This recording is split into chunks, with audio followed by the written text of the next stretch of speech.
Hello दोस्तों, welcome to main point studies. तो आज हम करने वाले हैं चैप्टर नंबर 1 क्लास 11 का बिजनेस स्टडीज का, जिसका नाम है जी nature and the purpose of business, business trade and commerce. और हम करने वाले हैं जिसका part third. First and second part मैं पहले अपलोड कर चुका हूँ, लिंक आपको नीचे डिस्क्रिप्शन में मिल जाएगा। बेसिकली प्लेलिस्ट का लिंक होगा, क्लास 11 बिजनेस स्टडीज लिखा होगा, क्लिक करोगे तो फर्स्ट पार्ट आ जाएगा चैप्टर 1 का, फिर सेकंड पार्ट, फिर थर्ड पार्ट, फिर फोर्थ पार्ट, फिर इस चैप्टर के मैं एमसीक्यू वगैरह अपलोड करूंगा, फिर इस चैप्टर के प्रीवियस ईयर क्वेश्चन अपलोड करूंगा, फिर नेक्स्ट चैप्टर, ऐसे ऐसे पूरा सारे का सारा आ जाएगा एक साथ में। आपको इधर उधर जाने की जरूरत नहीं पड़ेगी। ओके चलो जी, अगर आपने सेकंड पार्ट देखा है ना, तो मैं आपसे क्वेश्चन पूछता हूँ, मेरे को उसका आंसर बताना। ध्यान से सुनना। मैं मान लो गाय पालता हूँ उसके दूध के लिए, तो वो कौन सी इंडस्ट्री में आएगा, और उसका सब हेड भी बताना। अगर आपने सेकंड पार्ट देखा होगा तो आपको अच्छे समझ आ रहा होगा मैं क्या पूछना चाहता हूँ। ओके चलो जी, अब नेक्स्ट टॉपिक है हमारा, that is branches of commerce. Commerce क्या होता है ये भी हमने फर्स्ट पार्ट में और सेकंड पार्ट में देख लिया था। मतलब जो भी सेलिंग और परचेज करने के लिए, सेलिंग और बाइंग करने के लिए गुड्स में इंपॉर्टेंट भूमिका निभाता है, रोल निभाता है, उसी को हम कॉमर्स कहते हैं। जो कॉमर्स होता है वो दो टाइप का होता है, एक होता है ट्रेड और एक होता है ऑक्सिलरीज टू ट्रेड।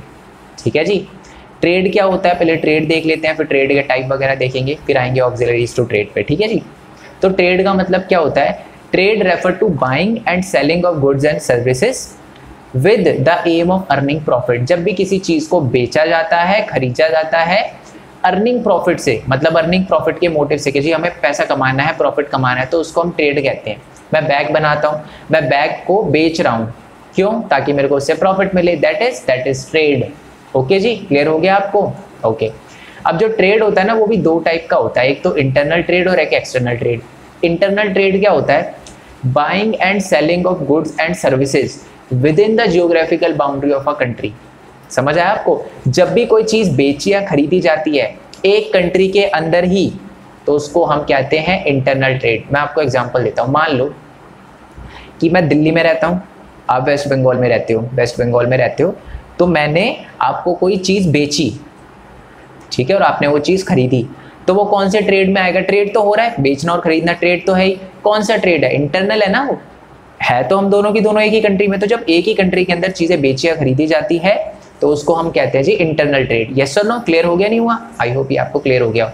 इसमें जो बायर होता है और जो सेलर होता है वो दोनों सेम कंट्री से होते हैं। है तो हम दोनों की दोनों सेम कंट्री से ना, बेशक आप वेस्ट बंगाल में रहते हो, आपने कुछ खरीदा है, मैंने बेचा है, मैं दिल्ली में रहता हूँ, तो है तो हम इंडिया के अंदर ही, तो इसी कहते हैं इंटरनल ट्रेड। अब इंटरनल ट्रेड भी दो टाइप के होते हैं, एक तो होता है जी होलसेल ट्रेड और एक होता है रिटेल ट्रेड। बड़ा ईजी है। जब लार्ज क्वांटिटी में कोई चीज बेची या खरीदी जाती है with in the geographical boundary of a country, is called wholesale trade. यानी जब बहुत बड़ी क्वांटिटी में, बहुत ज़्यादा बड़ी क्वांटिटी में कोई चीज़ खरीदी या बेची जाती है एक कंट्री के अंदर, तो उसको कहते हैं हम होलसेल ट्रेड। मैं आपको समझाता हूँ। मैंने आपको 1000 पेयर्स ऑफ शूज़ बेचे, अब वेस्ट बंगाल में हो, मैंने 1000 पेयर्स ऑफ शूज़ बेचे आपको, तो वो क्या है? वो एक तरह से होलसेल ट्रेड हो गया। ठीक है, ये देखो यही लिखा है, it involves buying and selling of goods in a large quantity. Wholesaler maintain large stock of a goods. Wholesaler तो आपने सुना ही होगा, ये वर्ड तो सुना ही होगा। होलसेलर होते हैं जिनके पास बहुत सारे गुड्स एंड सर्विसेज होते हैं। आप जाओगे ना कि जी एक शूज़ दे दो मेरे को, या एक पेयर ऑफ शूज़ दे दो, वो आपको भगा देगा। उसके पास लार्ज क्वांटिटी होती है और वो उसी में ही बाइंग और सेलिंग करता है। आई होप ये आपको क्लियर हो गया। एक होता है रिटेल ट्रेड। रिटेल ट्रेड होता है जो कंज्यूमर के साथ करता है, और जिसमें छोटी छोटी क्वांटिटी, जैसे कि मान लो मैंने एक शॉप है मेरी, ठीक है, तो मैं खरीद रहा हूँ, बेच रहा हूँ, मतलब चीज़ें बेच रहा हूँ और छोटी छोटी क्वांटिटी में। ठीक है, एक टॉफ़ी बेच दी 1 रुपये की टॉफ़ी, 2 रुपये की टॉफ़ी, एक चॉकलेट बेच दी 2 chocolate, that is retail trade. इसमें क्या होता है? छोटी क्वांटिटी में चीज़ें बेची या खरीदी जाती है with in the geographical boundary of a country. Profit motive के पर्पज से होता है ये भी। ठीक है जी, ये लिखा है, it involves buying and selling of goods in a small quantity, छोटी क्वांटिटी में। A retailer serves as a link between the wholesaler manufacture and the consumer. जो रिटेलर होता है वो क्या करता है? होलसेलर से बड़ी क्वांटिटी में चीजें खरीदता है, फिर कंज्यूमर को छोटी छोटी क्वांटिटी में देता है। ठीक है, जैसे मान लो मैंने आपको एग्जांपल दिया था कि है ना, आप वेस्ट बंगाल में रहते हो, मैंने आपको 1000 पेयर ऑफ शूज बेचे, तो मैं कौन था? होलसेलर, आप रिटेलर। अब आपने उसको एक एक पेयर करके शूज बेचे लोगों को, कंज्यूमर को। ठीक है जी, क्लियर हो गया? होलसेल और रिटेल ट्रेड आपको क्लियर हो गया ना? खुद भी डेफिनेशन बना सकते हो। देखो मैंने ना ये बिल्कुल एग्जैक्ट डेफिनेशन नहीं बोली, मैंने क्या बोला? Buying and selling. ठीक है, मतलब इंटरनल ट्रेड क्या होता है? Buying and selling of goods and services with in the geographical boundary of a country. ये मैंने बना के बोला, देख कर नहीं बोला, तो अब ऐसे बना बना कर लिखो। बिजनेस में बनाया हुआ चलता है। कॉम्पिटेंसी एप्टीट्यूड वाला जब कॉम्पिटेंसी वाला जब आपका क्वेश्चन आएगा ना, तो एक्चुअल में आपको कितना आता है वो मायने रखता है, ठीक है। तो खुद भी आंसर बनाने की कोशिश करो। ओके जी, हमें इंटरनल ट्रेड तो समझ आ गया, जो कंट्री के अंदर ही होता है और जिसमें रिटेल ट्रेड होता है और होलसेल ट्रेड होता है। नेक्स्ट है जी आपका एक्सटर्नल ट्रेड। एक्सटर्नल ट्रेड क्या होता है? जब आप दूसरी कंट्री से ट्रेड करते हो, यानी buying and selling of goods and services outside the geographical boundary of a country. जब अपनी कंट्री के बाहर के एरिया के किसी कंट्री से जब आप ट्रेड करते हो तो उसको हम एक्सटर्नल ट्रेड बोलते हैं, ठीक है। मैंने क्या करा कि अपने मसाले जो हैं, इंडिया से मसाले बहुत बिकते हैं, तो मान लो मैंने मसाले जापान के किसी बंदे को बेचे इंडिया में रहते हुए, तो वो क्या है, क्या वो मेरी कंट्री में आता है? नहीं, जापान तो अलग कंट्री है, तो आउटसाइड द जियोग्राफिकल बाउंड्री हो गया, तो इसको कहते हैं हम जी एक्सटर्नल ट्रेड। जैसा नो, क्लियर हुआ नहीं हुआ? देखो यही बात लिखी भी है, buying and selling of goods and services outside the geographical boundary of a country is called external trade. It is also known as foreign trade और इंटरनेशनल ट्रेड। इसको फॉरेन ट्रेड और इंटरनेशनल ट्रेड भी बोलते हैं। Exam में अगर question आ जाए कि जी फॉरेन ट्रेड क्या होता है, इंटरनेशनल ट्रेड क्या होता है, तो डरना नहीं है, यही है, एक्सटर्नल ट्रेड ही है। ओके, चलो जी। अब जो आपके एक्सटर्नल ट्रेड होते हैं ना, वो 3 टाइप के होते हैं। एक तो होता है जी इंपोर्ट ट्रेड। इंपोर्ट ट्रेड का क्या मतलब होता है? It refers to purchase of goods from the foreign country, ठीक है। इसका मतलब समझना, जब आप दूसरी कंट्री से कोई चीज मंगा रहे हो, खरीद रहे हो, तो उसको कहते हैं हम इंपोर्ट ट्रेड। यानी मैं आपको बता दूं, चाइना से ना बहुत सारे टॉयज वगैरह खरीदते हैं। आप जो बच्चों के टॉयज आते हैं ना, कभी भी उस पर स्टिकर देखना मेड इन चाइना लिखा होता है।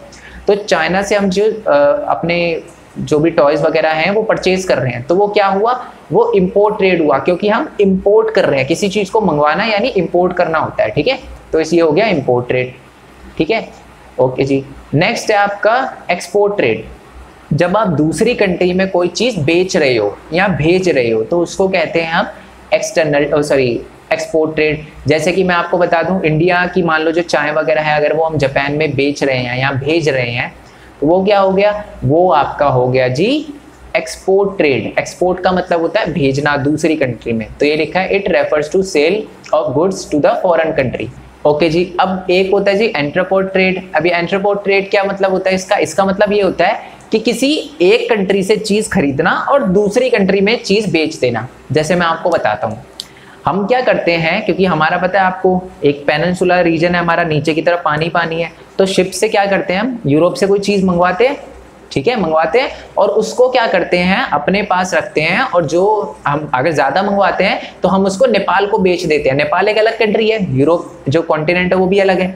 तो हम यूरोप से, मान लो फ्रांस से हमने कोई चीज मंगाई, फ्रांस से मंगाई और उसको हमने थोड़ा यूज किया और बाकी हमने नेपाल को बेच दिया, तो ये क्या है, एंट्रपोर्ट ट्रेड। क्यों? क्योंकि इसमें क्या हुआ, हमने एक कंट्री से मंगवाया, इंपोर्ट करवाया और दूसरी कंट्री में भेज दिया। ऐसा हम क्यों करते हैं?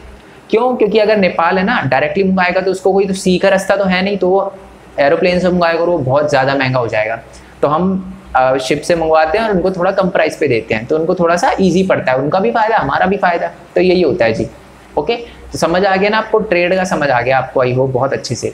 अब एक होता है जी ऑक्सिलरीज टू ट्रेड, और ये एड्स लिखा है, एड्स वो वाला नहीं होता, ठीक है, कहीं एक्वायर्ड अमीनो डेफिशिएंसी सिंड्रोम पे चले जाओ आपकी जी, बायोलॉजी पढ़ा रहे हो सर आप, ऐसा नहीं है, ठीक है जी।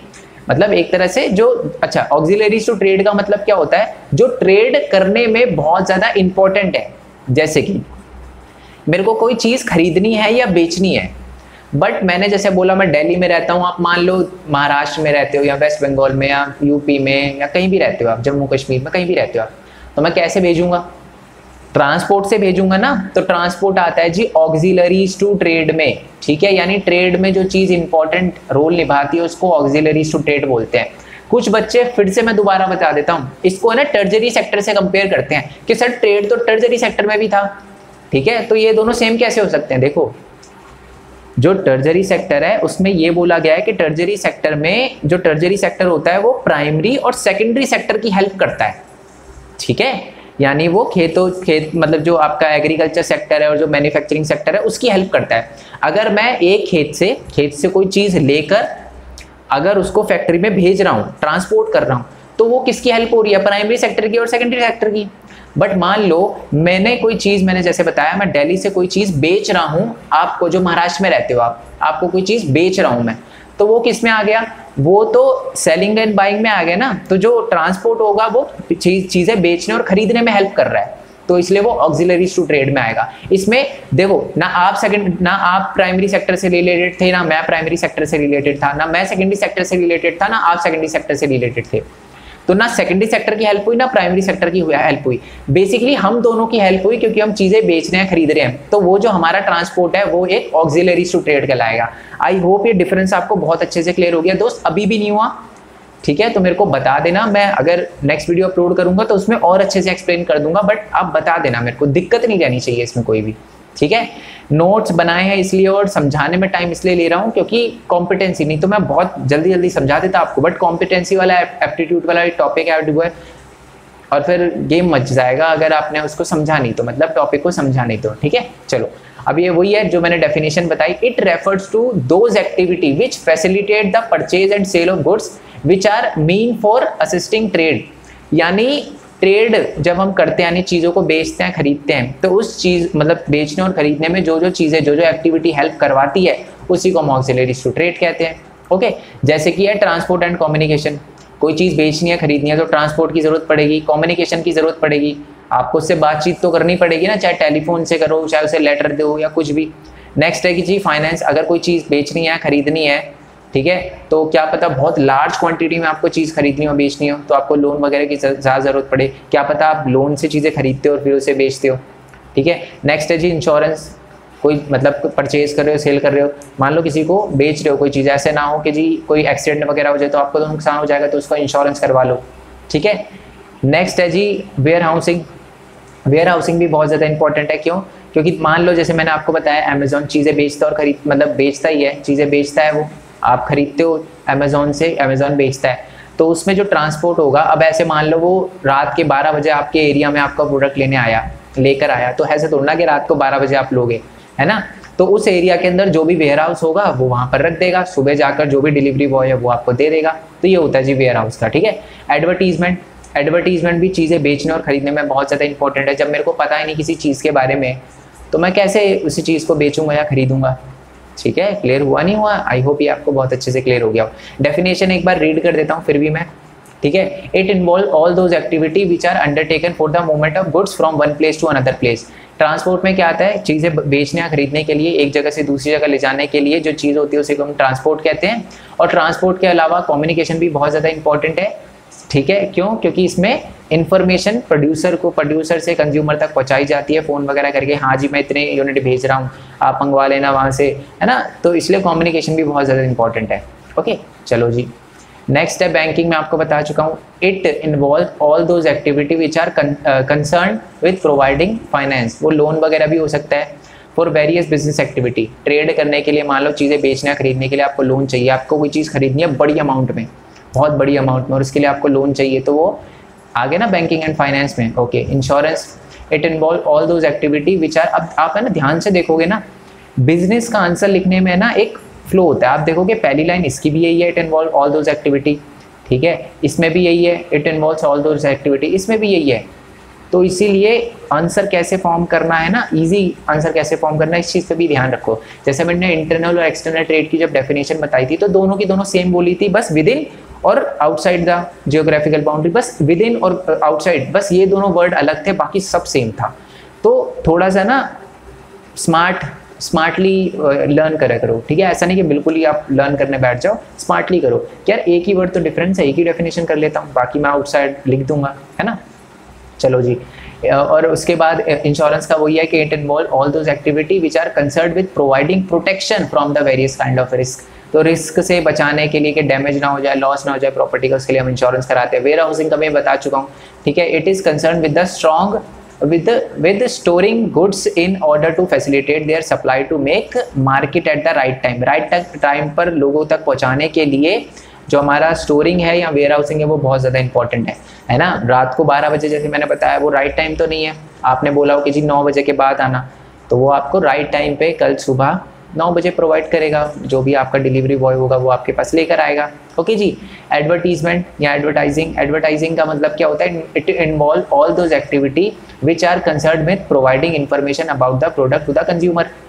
चाहे वो बिल बोर्ड हो गए, यूट्यूब की ऐड हो गई, सोशल मीडिया ऐड हो गई, एडवर्टीजमेंट हो गई, ट्विटर पे कोई आ गया, ठीक है, या टीवी पे ऐड चल रही है किसी की, तो ये सारी की सारी एडवर्टाइजिंग में आएगी। और वो क्यों करी जाती है एडवर्टाइजिंग? सिर्फ इसलिए ताकि आप वो चीज़ें खरीदो या वहाँ पर बेचो। OLX वगैरह की ऐड आती है तो खरीदो या बेचो, समझ रहे हो ना? आई होप ये आपको समझ आ गया हो।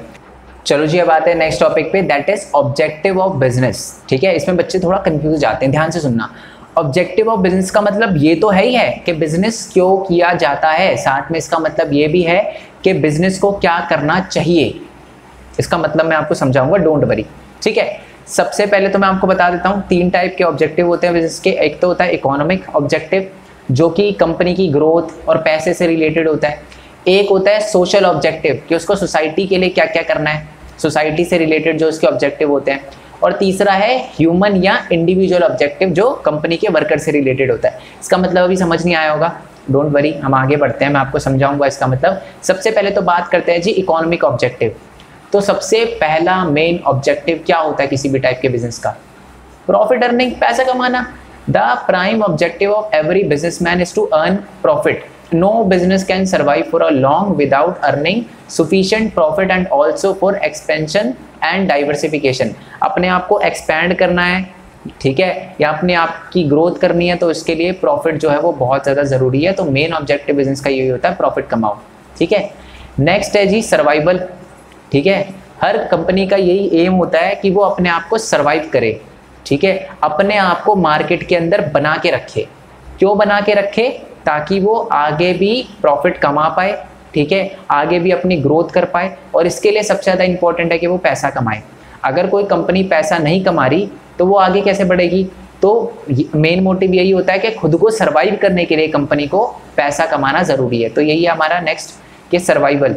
Every business aim to ensure that it continue to survive and exist in future. Survival is possible only when organisation is able to earn enough revenue to cover its cost. यानी 10 रुपए की चीज़ बन रही है तो कम से कम 11 रुपए तो करे ना, 11 रुपए तो आए उसके पास, तभी तो वो आगे अपना प्रोडक्शन कर पाएगा, 1 रुपए का तो प्रॉफिट हो पाएगा।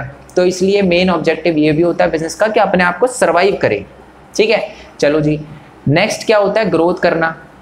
हर बिजनेसमैन का एम होता है कि जी ग्रोथ करे, अपने आप को एक्सपैंड करे, लॉन्ग रन के लिए थोड़ी अच्छा एक्सपैंड करे, बड़ी कंपनी बनाए, छोटी कंपनी है तो, है ना। तो यही लिखा हुआ है कि growth is one of the main objective of every business. Her businessman का ऑब्जेक्टिव यही होता है कि जी ग्रोथ करनी है। ठीक है, the business must grow and expand to survive in the long term.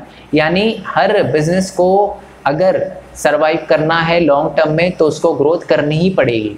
Okay, next है जी इनोवेशन। हर कंपनी को, हर बिजनेसमैन को, हर बिजनेस को ये प्रॉब्लम आती है कि यार जैसे जैसे टाइम चेंज हो रहा है ना, वैसे वैसे वो खुद को भी चेंज करे। तो हर बिजनेसमैन का यही ऑब्जेक्टिव होता है कि जो वो इनोवेशन करे, इनोवेशनरी नई नई टेक्निक और नई नई चीज़ें खोजे जिससे उसको ज़्यादा प्रॉब्लम ना आए। ठीक है, और वो आगे अच्छा खासा प्रॉफिट अर्न कर पाए। तो ये लिखा हुआ है कि innovation refer to introduction of new idea or a new method of production. Innovation play a crucial role in increasing the competitive strength and improving the image of the business enterprise in the mind of consumer। जैसे कि मैं बात करता हूँ जियो की।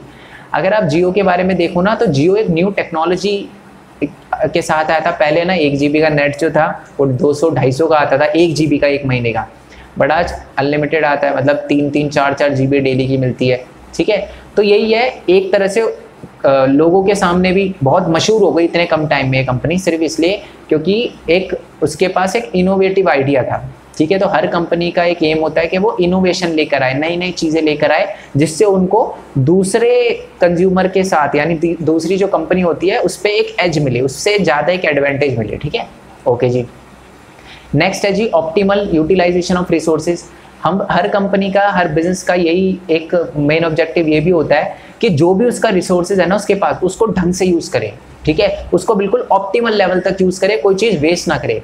ये भी एक बिजनेस का बहुत इंपॉर्टेंट ऑब्जेक्टिव होता है। ठीक है, मान लो आप शूज़ बना रहे हो, ठीक है, तो मान लो आप शूज़ बना रहे हो, तो आपको है ना रोल आया, जो शूज़ का जो ऊपर का एरिया होता है, कपड़ा आया, वो आपने वो वेस्ट कर दिया, तो क्या आप कभी भी ये चाहोगे? नहीं ना। हर बिजनेसमैन का यही मोटिव होता है कि कुछ वेस्ट ना हो। तो यही लिखा हुआ है कि ऑप्टिमम यूटिलाइजेशन ऑफ रिसोर्सेज हो।